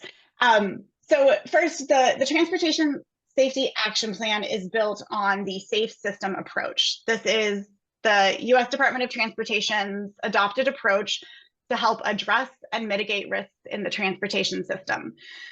Instead of providing a more reactionary approach, which has been the sort of status quo of how planning and engineering for transportation has gone, in recent years, there has been a shift to be more proactive and more holistic in looking at the system overall. Most notably, it acknowledges that humans are vulnerable and that they do make mistakes. We're not ever going to be able to make that be, people will always continue to make a mistake. And so how can we look at creating a system that provides redundancy to help address and protect people, reducing severity of crashes when a mistake is made? It looks at a variety of factors, from our safer vehicles and our roads to speeds, what we do after a crash happens, how do we use that information, how do we respond, and then how do we help people be safer road users, so that behavioral educational component. It also acknowledges that responsibility is shared, so it isn't just an individual citizen response, and it also isn't just the county roads team that's responsible. Everyone shares responsibility for creating a safer transportation system. Next slide. As I mentioned, the state also has a transportation safety action plan, and so our efforts will be aligning with state priorities and strategies. There's a component to safety planning that focuses on emphasis areas. And what this means is that we look at not just what we've learned through crash data and what we're seeing in terms of what's leading to crashes, what types of roadways are crashes occurring on most often, but also looking at that larger system. Are there educational components or behavioral components that need to be incorporated? Or are there systems such as better data collection or emergency response that that might need to be included, and takes those top priorities and establishes them as the key emphasis areas? So the box in the middle of the screen, risky behaviors, infrastructure, vulnerable road users, and improved systems are the top emphasis areas for the state. And so we are using this information to help guide and also evaluate what we're hearing from the community and learning through data to identify if this aligns with Crook County or if there are ways that trends are looking different within the county. Next slide. And then, as I mentioned, we're really building on the TSP update, really borrowing from the plan goals. but also building from what we've learned through the safety analysis so far conducted through the TSP. We'll be leveraging the projects and strategies that we've identified through that document. So again, we're not seeking to replicate or duplicate anything, but really making sure we're adding additional value to the county and helping identify key strategies, whether they're projects or policies or standards that can help advance what we've already learned through the TSP. And then particularly, we're taking a lot from what we've learned through the community throughout the TSP process to really help inform and set the TSAP in motion quickly. We've had a lot of great conversations with community members across the past year and a half or so, and many of those have focused on the desire for safer roadways, safer intersections, and that information is going to be foundational to the next steps of this project. Next slide, please. All right, so in terms of funding, this project, this plan is funded through the Safe Streets and Roads for All program. So it's a funding mechanism that was authorized through the Infrastructure Investment and Jobs Act and establishes grants to prevent roadway fatalities and serious injuries.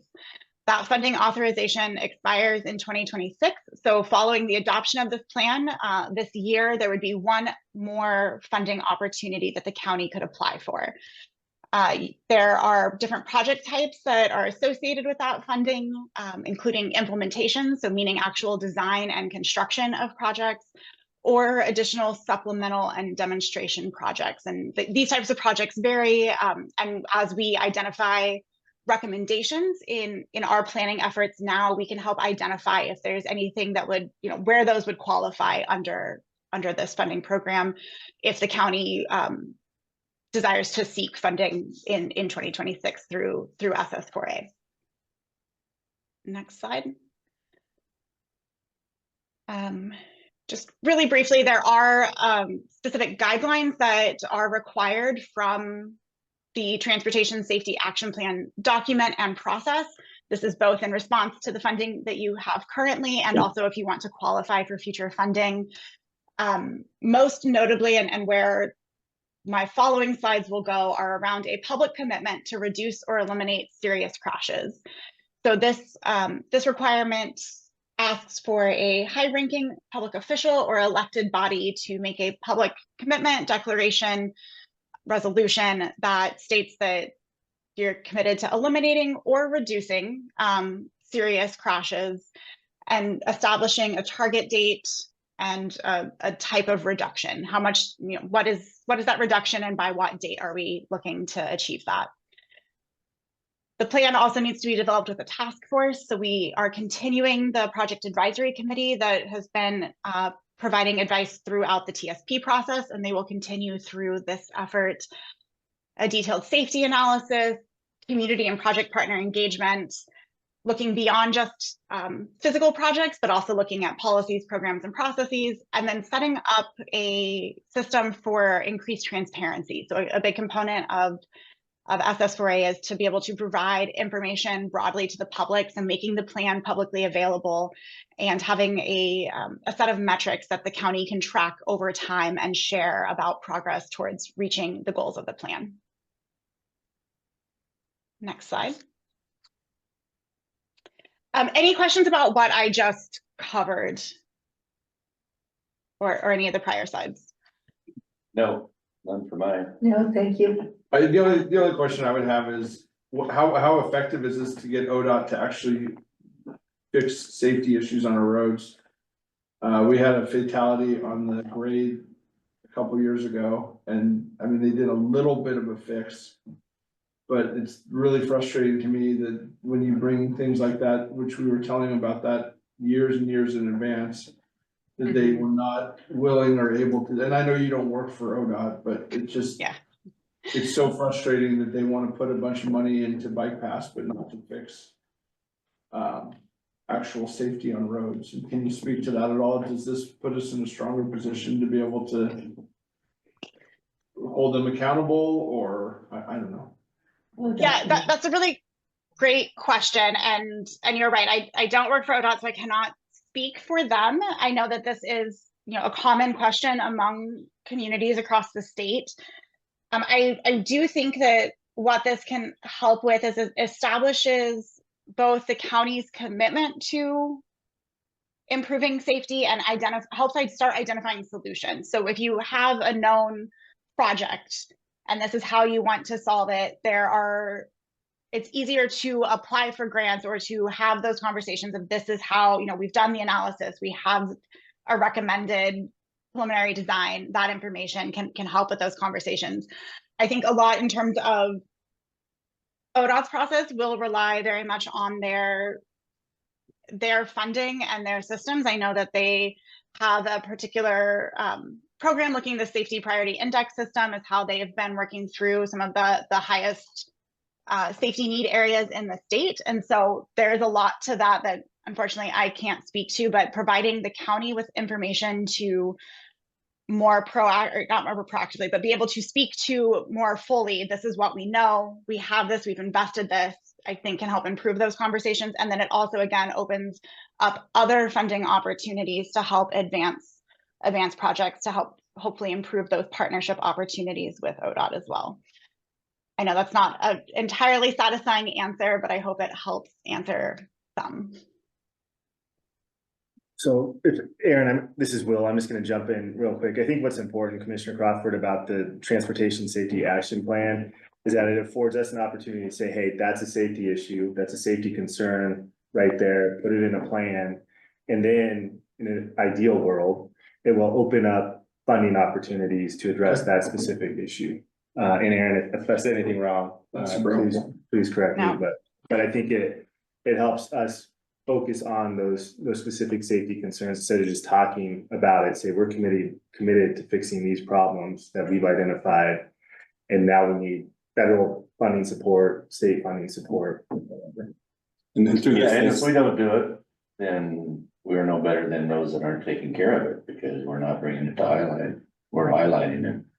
Just adding what Will's saying, so through this, this can help bring in that federal funding so we can come to ODOT, here's the statistics, here's our plan, we have funding to help pay for this, and so it makes it a lot easier for ODOT to get on board.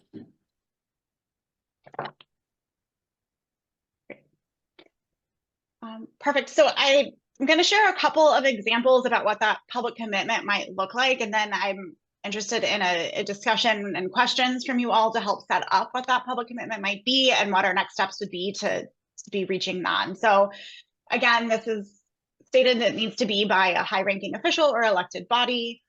It needs to include either a commitment to eliminate fatal and serious injury crashes by a certain date or targets to reduce them by a certain date.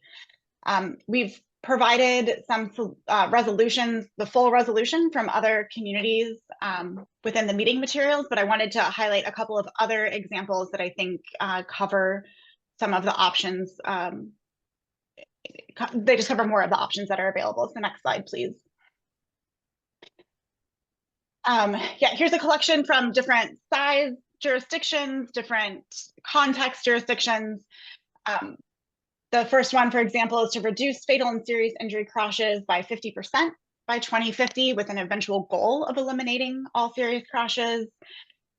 If we look at even the bottom line, one I like in particular is reducing the rate of fatal and serious injury crashes occurring at intersections by 50%.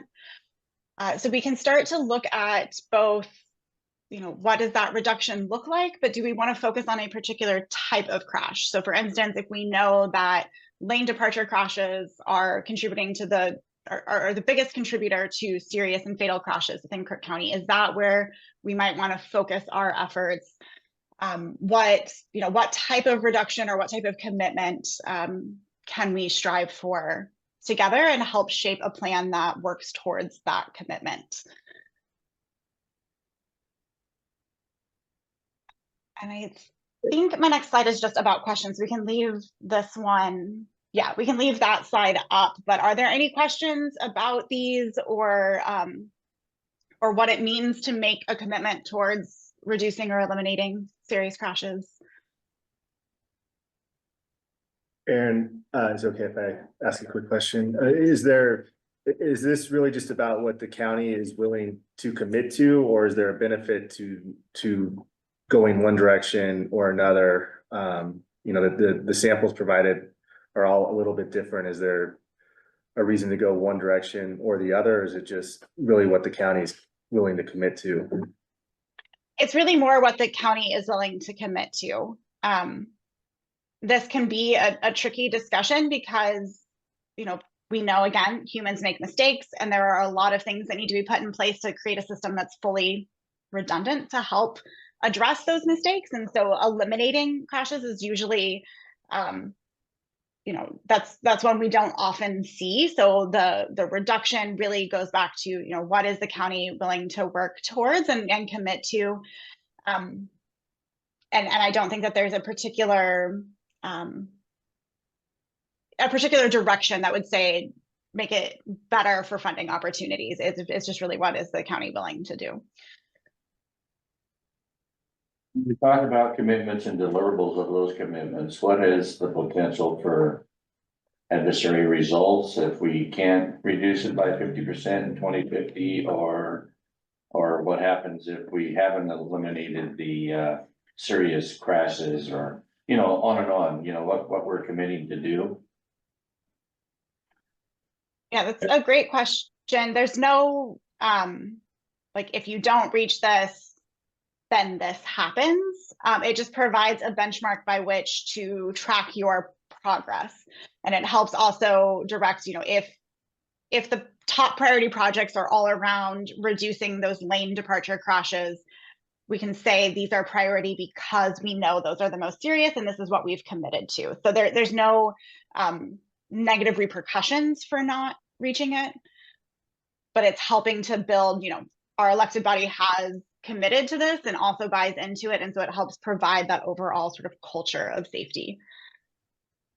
I think that's why you also see the language in those jurisdictions like strive to or envision. And I like the strive towards zero. You're striving towards Right. it. You're maybe not achieving it, but you're striving towards it. And I kind of like Washington counties, is you would like to get to that.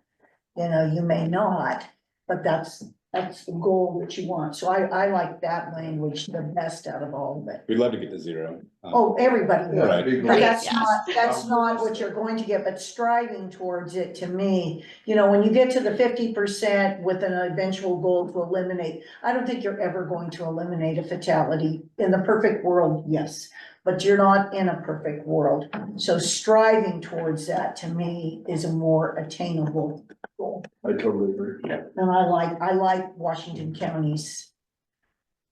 I like their goal, is what I, you know, like I said, it just seems like that's something we can try to And do. yeah, we can narrate our own goal. Mhm. So we're not locked into any of those. Yeah, I just want to make sure there was no conflicts. Yeah. So I'm good. Thank you. Yes, thank you very much, Aaron. I'm gonna run real quick and get a coat because I'm freezing to death. I'm sorry. So Aaron, I think you're looking for are you looking for the board to make a commitment here today? Or is this something we need to have them do at a future meeting?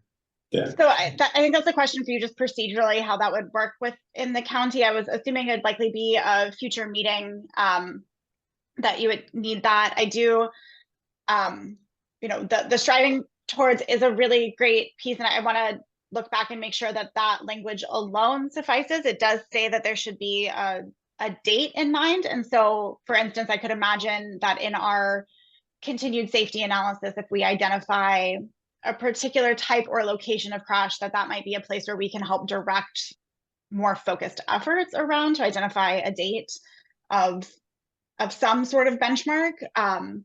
But broadly speaking, I think it would need to be a future meeting for that commitment. We'd be through an order, a resolution, so that's down the road.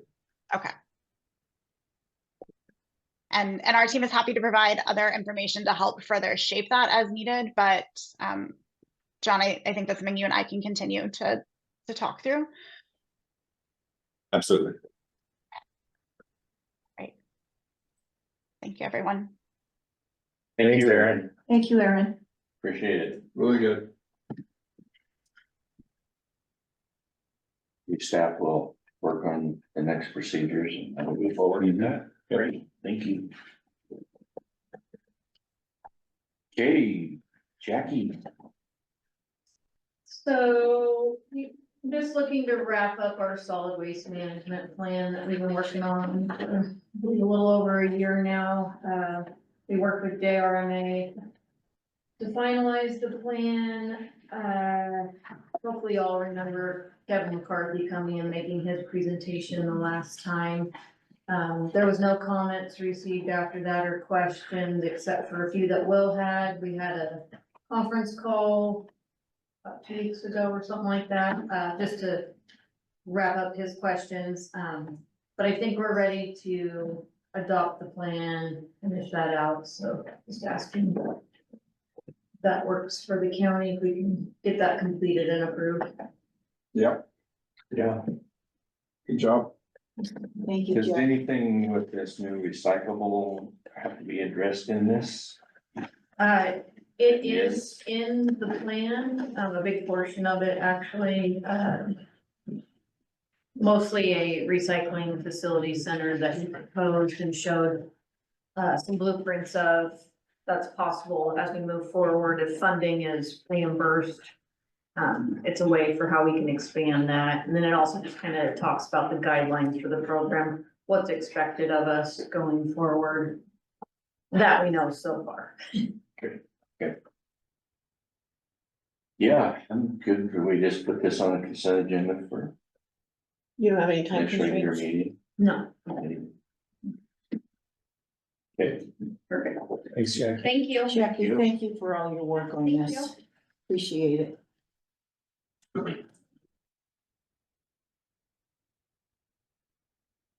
okay, consider replacing the city representative on natural resources, Mr. Lee.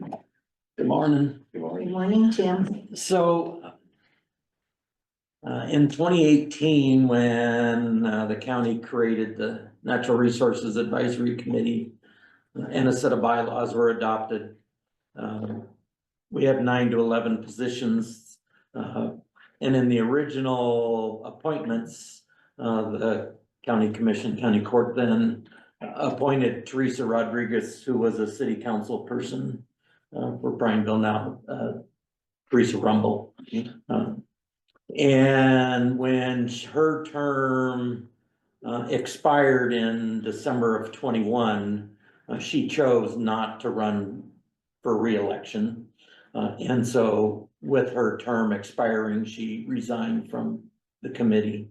And in May of 21, through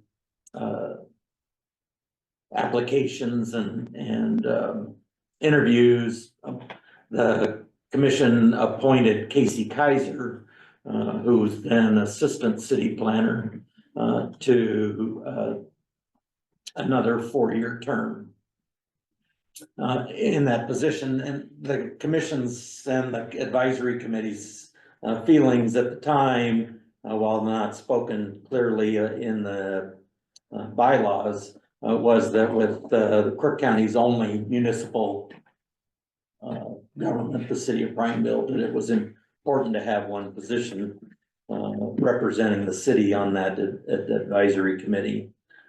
Over the last 9-ish months, Casey's job has changed.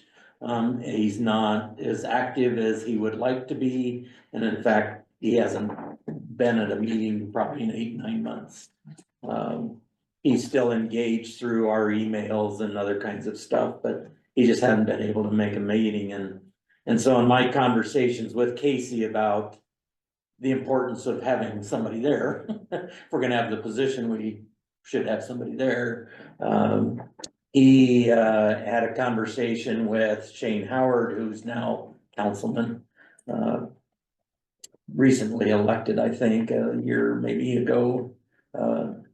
And Shane has attended a couple of our meetings just as a citizen, listening, and has expressed his desire to, if appointed, to fulfill the remainder of Casey's term, which expires December 31 of this year.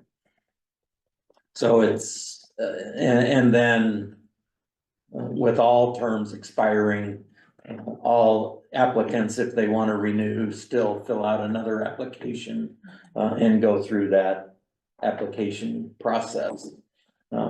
So I'm just here today.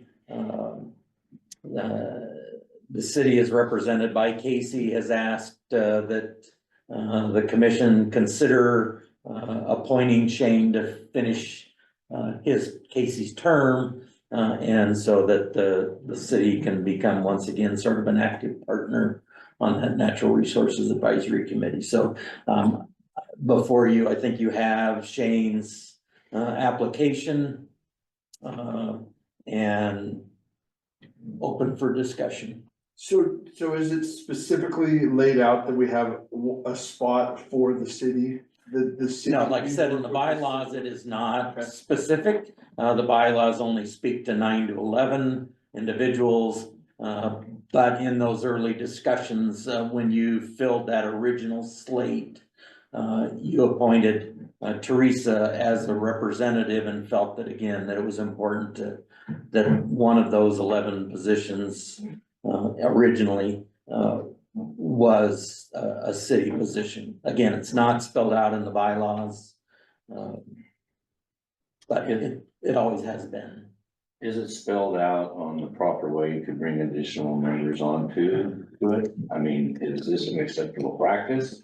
Yeah, so we've never ever filled a vacancy like this before, because vacancies generally that we have had in the past are vacancies of the other 10 positions, which are more, you've always tried to have a balance of geography, interest in natural resources, different groups sort of represented. And so we try to maintain that blend. Casey's strength, in addition to being a city representative, was his interest in sort of recreation interests. He spends a lot of time out on the desert and in that recreational community. So that was one of the strengths, in addition to his city sort of representation brought to the group.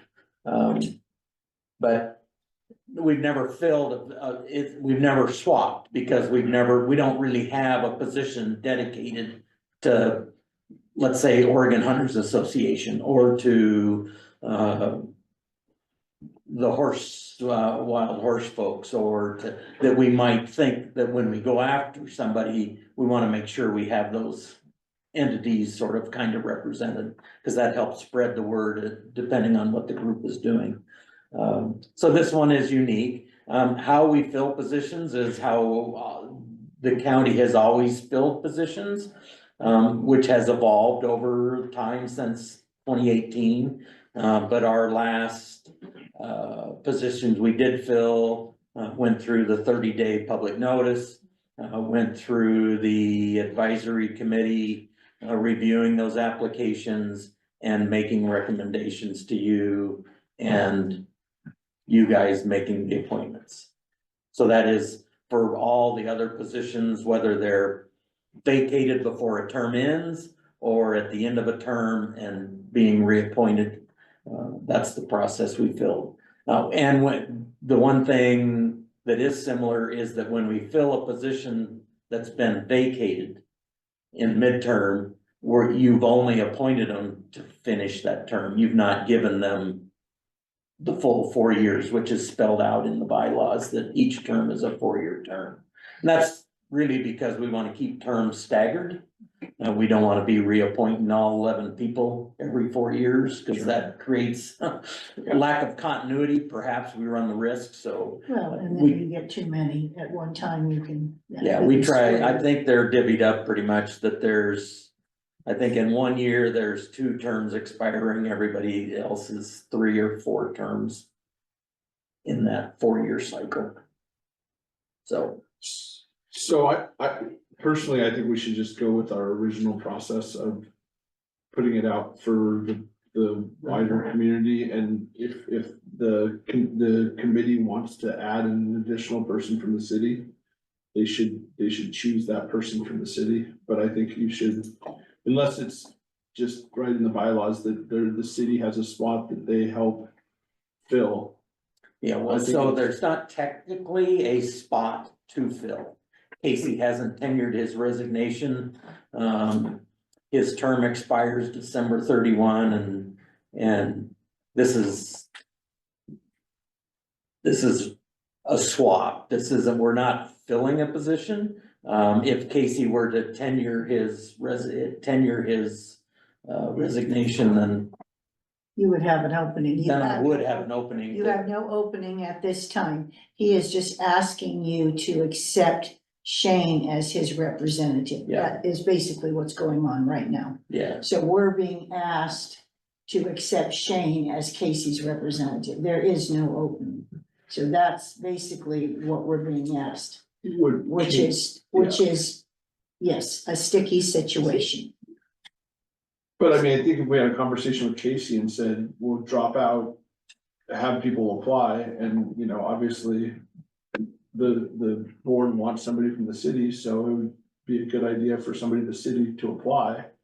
Because I think, like you said, if it was somebody from the Hunters Association, which is at the same level.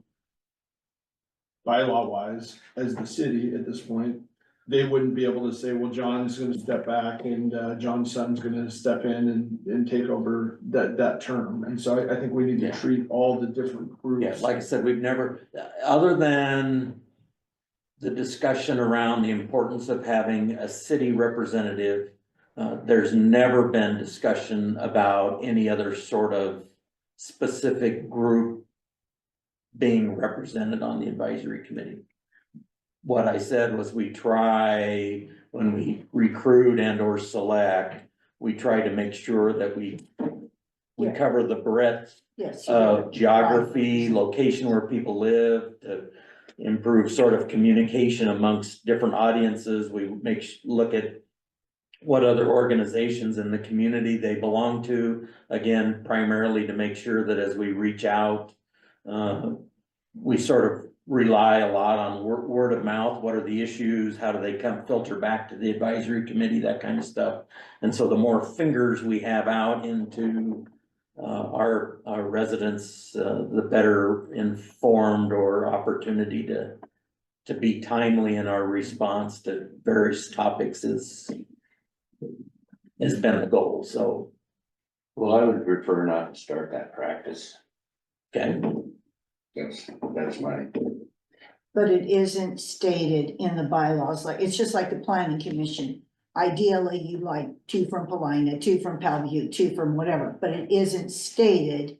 It's just kind of a common understanding, and it's what you do when you get your applications. So really, since it isn't stated, I agree, there is no opening. So to switch really is, I kind of say, it's, yeah, I kind of think that what you have to do is have Casey resign, open it up, and go from there. I think that that's what we need to do at this time for public, what do you want to call it? It's not public meeting, but public. The advertisement for the vacancy. Yeah. Yes, I feel that that is the proper procedure to use at this. No problem. Do you think the It's city, in the We'll bylaws. see if he it'd be we'll different. see if he tenures one.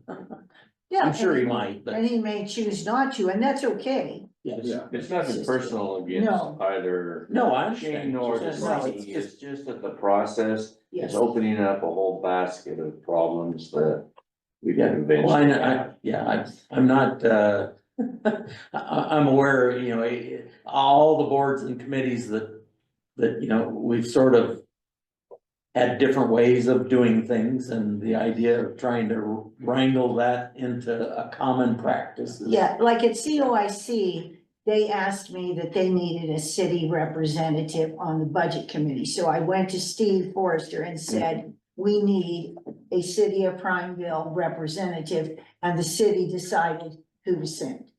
That's different because that was totally slated out Right. of who they needed. And if that was slated out in your bylaws, then I think it would be proper for us to go to the city and say, we need for natural resources this position filled. But since that isn't in your bylaws, we have to err on the side of caution. And so I think we need to go back, and if Casey chooses to, then once he tenures that, we have an opening, Sarah needs to be notified, and we need to treat it like any other board or committee that we have. I just feel that's the right, and again, I'm hoping that Shane keeps this, application and submits it, is what I would hope for, and anyone else who is interested, that would just be proper. Do you think the city has any interest in becoming a financial partner in the Natural Resource Committee, and they could have a person that they got to appoint, and we could put that in the bylaws? I know there was talk about that when we started this process, because they have natural resource issues as well. And so maybe that's a conversation we could have. That's above my pay grade. But Yeah, but that's setting a- aside the financial implication of that's it, a separate- if we would want to change the bylaws Yeah. to accommodate the city.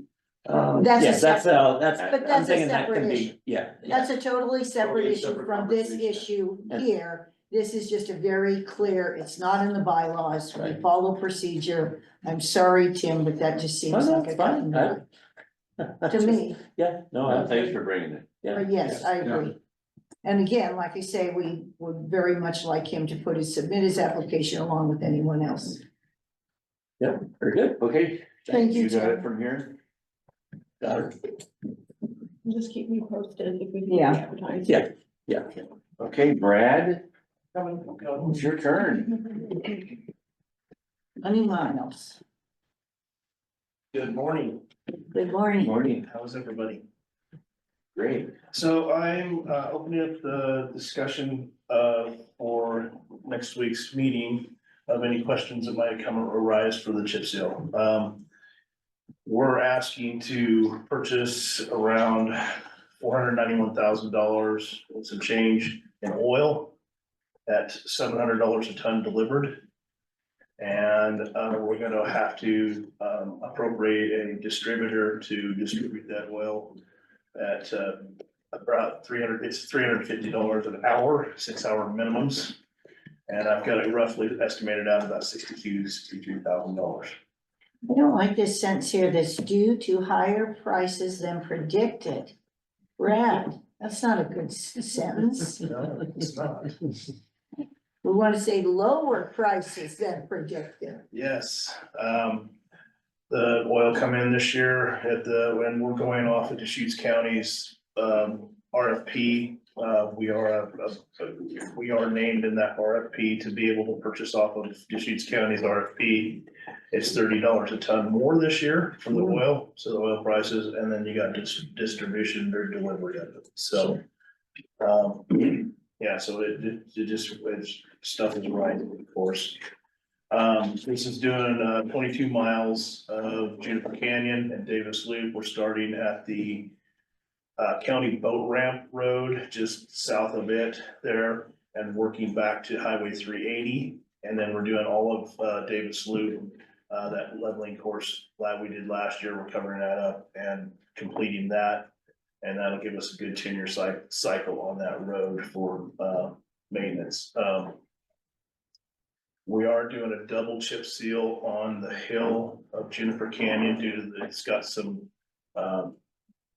wear on it, and it's showing some age, so we're gonna have to do a little more preservation work on that versus the rest of it. So, and we're out there currently doing some rut patching and stuff right now, so this is to start the conversation for that. We've contracted out the rock that we contracted in previous meeting is being delivered today, so we're having that delivered up to the hilltop, so we'll be using 3 products out of the hilltop pit to do this project. Next week, we'll have a further discussion, I'm sure, because this is a pretty big price line, so we need to get it out there. Is there any questions that you would like me to address next week? I'm gonna put a fancy little slideshow together, so it'll be a short one too. Okay. Are you gonna talk about times and delays and anything like that? just Yeah, so people can be actually, Prepared. yeah, I do. Good question, Commissioner. I do have, I just sent Sarah out a blip to put on social media for us to kind of let everybody know that we're gonna start June 2nd and hope to have, weather permitting, completed by June 18th. And I'm setting up PCMS, a reader board or a sign out there on Juniper Canyon Road itself, just the first wide spot as you turn off. Get in there about a mile to kind of, for the next 2 weeks. I'm borrowing that from the city, so, and that'll be there for the full project, so. I've also, employing as temporary services or non-services, contract services for a flagging company to come and help us flag so we can do a lot more with staffing, so. All right, sounds good. Thank you, Brad, You bet. even though you had to put higher in there. I know. One of these days I'll be able to go lower. I know you won't, you never will be able to, you can try. You'll strive for lower. Yes, that's the thing, striving, Yeah, I'm that's it, striving. striving, so. Yeah, and we do have to, just a heads up, we do have to rent a roller this year. We borrow one from a neighboring county and they actually need it this year, so we're having to rent an extra roller. I'm having it delivered in next week, so. So we can have everything in play. All the wheels are lining up, just need to finish up the process with the board of commissioners. Okay, thank you. Great. Okay, thank you. Thank you. Have a great day. Thank you, Brad. We have executive session.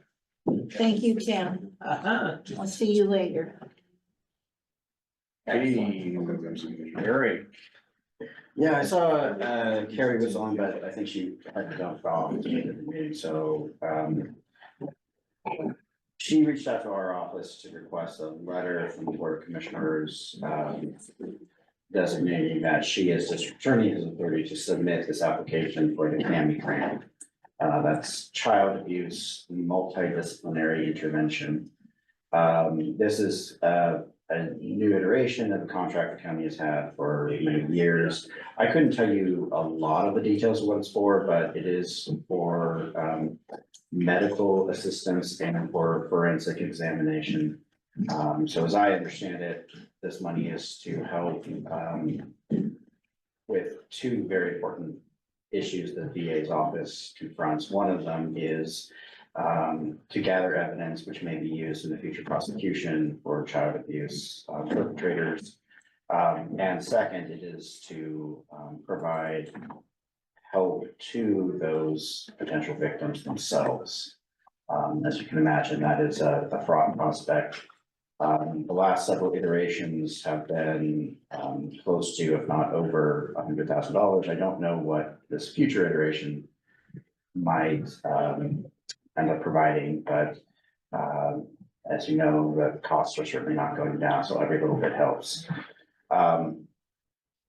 We have in your packet a draft letter, which would designate Carrie Hathorn as district attorney to have authority to submit the application on behalf of Crook County. We ran it by the finance office just to make sure that there was anything in there that would run afoul of the finance policies. We could remove it. Christina looked it over. She didn't spot any problems. So I unfortunately did not print a copy of it to bring here today. So, Didn't either, I failed. yeah. This was a bit of a rush, so we appreciate your forbearance. So what I might suggest, unless you have any questions, is a motion to approve the letter designating Carrie Hathorn, Crook County District Attorney, as having authority to submit an application for the 2025-2027 Child Abuse Multidisciplinary Intervention Program grant. And I think it needs to be signed today. Ideally, yes, the applications It's for the 19th. are due on Monday. And I make that motion with the signature as of today. Out of the meeting. Yes, out of the meeting. Now, are we signing it or is she signing? No, we're signing it. It's for commissioners if you look at it right here. So out of the meeting as of today. Motion then made and second, any discussions? No, thank you. Second. Okay. No discussion. In you fact, said, she so actually talked about this a little bit during the budget Sure, hearing. just a second. She actually talked about this grant, and so yes, we very definitely want her to apply for this. Motion's been made and seconded. Any discussion? No discussion. All in favor, say aye. Herrick, aye. Barney, aye. Aye. So moved. Move the letter and sign it directly. So we're on to manager report. Yes, thank you. Only thing I have for you this morning is I just, want to thank the commissioners and the full budget committee for all your work on Monday. I think the,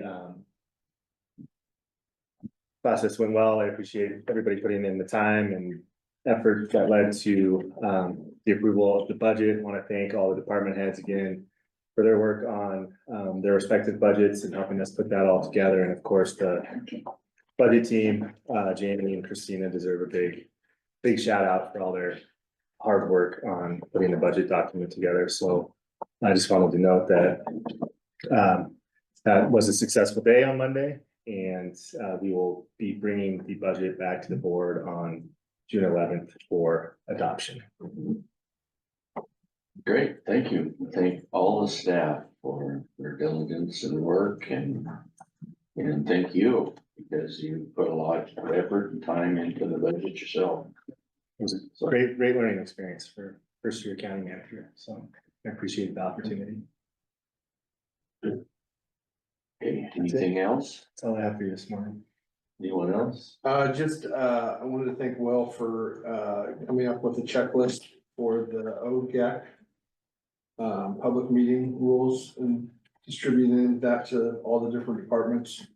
So we can start kind of like we talked about, coming up with a plan where we're all doing the same things and all these different boards and committees and look forward to kind of tweaking that to Crook County and adding best practices. And I think that's a really good time to start looking at what we do with Zoom. And we've had conversations with that in the past of having all of our boards and committees film, audio, record, and then put that up within a quick process. And no decisions on that today, but I think that this is a really good first step to be able to then add that on the next level. Yeah, just following up on Commissioner Crawford's comments, the OGAC put together a really good checklist that I think is a great starting spot. For us all, everybody who works with, a board or committee, I think it's a great stepping stone for us to use. I think it's really important that we use it, but I think there's an opportunity, as Seth was alluding to kind of modifying it to Crook County's preferred best practices and any kind of specific rules we have. So we'll continue to take a look at that, make sure we're all of us who work with boards and committees are working off the same set of rules. And when we identify issues, it gives us a great opportunity to say, hey, that needs to be updated and changed so we can address it in real time. And the other thing is tomorrow morning, Will and I are leaving for Salem to go to County College again. And it shows that you can teach an old dog new tricks. And then we have the young dog over here who will definitely learn probably a lot more new tricks than this old dog, but we're gonna go get educated once more. So there you go. Very good. That's a fun thing and to do. I don't know if it's a fun thing, but they feed us well, they feed us well. Yeah, so there you go. It's fun to meet different commissioners throughout the state. That's and true. Make And relationships. always I come back with that I feel that Crook County is doing very, very well. Particularly when I look like Washington County is $20 million in debt. Hey, we're not. There's a lot of commissioners there that have been recalled and they're new because of the recalls. There's corruption, there's all kinds of things. I think we are doing very, very well. So that is one thing that I always come away with thankful. Various commissioners, they treat you to wine tasting at some places. You get to have a barbecue, and other places you get to see the correction facilities. And yes, it's real educational. Last weekend, our last County College was a bit depressing to go to the mental hospital, but neither one of us was admitted, so. We both came back, yeah. Yeah, we both came back and we're not patients, so that tells you one thing, we have good mental health. There you go. I always wanted to see that, but I think it was on one that flew over the cuckoo's nest or something. Yeah, That's so, my extent of it. so, Okay. So, and I have an announcement I wanted to make is that the Crook County Justice Center has been recognized by the DJC as the Top Projects Award. And so there will be a award ceremony on June the 12th at the Oregon Convention Center. And what this is from the Daily Journal of Commerce. And it is in recognition to the Justice Center, but more so the builders, Kirby Nagelhout Construction and Pinnacle Architect and KMB, and to all of those that participated in collectively building the Justice Center. It's a great award for Crook County Justice Center, and I could go on, but that's basically covers it. well, congratulations. It's a big to deal. everyone. It's a huge Very deal. big deal. Congratulations. Yeah. Yes, and we're having a press release. Perfect. Thanks to Sarah. We sent that out yesterday. Yes, you are a very good publicist, Sarah. Thanks to you. I had to think for a second if that was a dream that I had or if I actually did that. You did it. You did it, yeah. It's not a dream. It says right here, press release. Yeah. We are very lucky to have you, Sarah. Thank you very much for taking care of us. So this is for everybody that participated in it, and there was a whole lot of people that participated in it. From county staff to the builders. So, Including John back there. oh, yes, boy, so, yeah. And it was very nice last Friday to have the flag memorial for the law enforcement. It was very pretty. And we were there in front of the Justice Center, and it was a very nice place to have it. So yes, it was a very example of a beautiful building and beautiful ceremony. Okay, anybody else? Well, we don't have any public input, so I guess that wraps that up. We're gonna go into executive Mike session. doesn't have any public comment even at the end? No. Nothing today? Goodness sakes. So the Crook County Executive Session, the Crook County Board of Commissioners will now meet in executive session under ORS 1926602E for the purpose of conducting deliberations with persons designated by the governing body to negotiate real property transactions. Representatives of the news media and designated staff shall be allowed to attend the executive session. All other members of the audience are asked to leave the room. Representatives of the news media are specifically directed not to report on any of the deliberations during the executive session, except to state the general subject of the session as previously announced. No discussions may be made in executives. No decisions can be made in executive session. At the end of the executive session, we will return to open session and welcome the audience back into the room. The Crook County Board of Commissioners will now leave the Crook County Board of Commissioners will now leave executive session under ORS 1926602E for the purpose of conducting deliberations with persons designated by the governing body to negotiate real property transactions. Representatives of the news media and designated staff were allowed to attend the executive session. All other members of the audience were asked to leave the room. Representatives of the news media were specifically directed not to report on any of the deliberations during the executive session, except to state the general subject of the session as previously announced. No decision was made in executive sessions. We have now returned to open session and welcome the audience back into the room. In just a second, while I wordsmith the suggested motion.